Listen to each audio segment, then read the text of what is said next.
L'idée d'avoir un enfant vous traverse l'esprit de plus en plus souvent, mais vous hésitez encore à franchir le pas. Toutes les questions que vous vous posez, dites-vous qu'elles sont normales car devenir parent ce n'est pas une décision facile. Est-ce le bon moment, vous demandez-vous? En fait, il n'y a pas de réponse universelle, c'est vraiment une décision très personnelle. Surtout, il ne faut pas tenir compte de la pression sociale, qui c'est vrai dans certaines situations peut être très pesante. On se pose la question, suis-je prêt pour être parent? On se retrouve face à des choix fondamentaux, et carrément des choix de vie. En effet, il s'agit de savoir si l'on veut et si on est prêt à donner la vie et comment, en couple, ou seul. Rassurez-vous, il n'y a ni de bonne ni de mauvaise réponse. Pour beaucoup d'experts dans ce domaine, le désir de devenir parent traduit le véritable passage à l'âge adulte. C'est vrai que devenir parent nous fait quitter le monde des enfants. Quand on devient parent, on passe véritablement dans le monde des adultes et au passage nos propres parents deviennent grands-parents. Ce monde de responsabilité, d'obligation, ce devoir exemplarité peut parfois effrayer. Quand on se pose la question de devenir ou non parent, c'est très important pour nous. En effet, c'est carrément une question existentialiste, car ça permet de faire un point sur notre parcours de vie, sur notre passé. C'est aussi l'occasion de définir les grandes orientations de notre vie, c'est aussi évaluer sa relation de couple et comment on s'y sent. Comment aussi comme on se sent dans la vie en général. Y a-t-il de la place pour accueillir un enfant? Ai-je assez profité de mon célibat?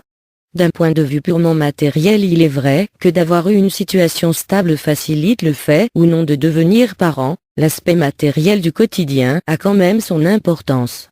Voulons-nous à tout prix un enfant pour ne rien regretter plus tard et avoir la sensation du devoir accompli? Vous entendrez aussi autour de vous un tas d'avis et de conseils différents, tous ces points de vue même, s'ils sont légitimes, ne sont pas universels. Vous seul pouvez savoir où vous en êtes et surtout qu'est-ce que vous pouvez apporter à un petit être, qu'il s'agisse de votre philosophie de la vie, de vos valeurs, de votre amour ou de biens matériels.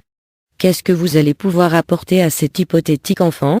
Dites-vous en tous cas qu'il n'y a pas de réponse universelle, c'est vous-même qui pouvez déterminer le moment, non pas décider de mettre au monde un enfant, mais décider si on est prêt à devenir parent. J'attire votre attention sur le fait que le désir de maternité ne suffit pas, en effet il faut être deux pour concevoir un enfant. Votre conjoint ou conjointe du moment est-elle la personne avec qui vous désirez avoir un enfant? C'est en se posant ce genre de questions que vous pourrez faire la différence entre le désir de grossesse et le désir d'être parent. Le désir de grossesse est un processus personnel et propre à chacune des femmes. Celui-ci est biologique, nous l'avons dans nos chromosomes. Le désir d'être parent est tout autre chose, c'est une étape de notre vie de couple ou même de notre vie de célibataire.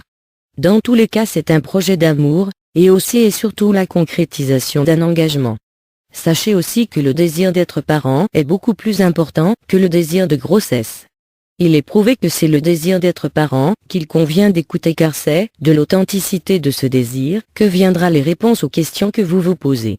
C'est aussi grâce aux fruits de ces réflexions que ceux qui feront le choix d'avoir des enfants autrement que de manière naturelle trouveront la force de faire face aux diverses démarches qui jalonneront leur parcours de futurs parents.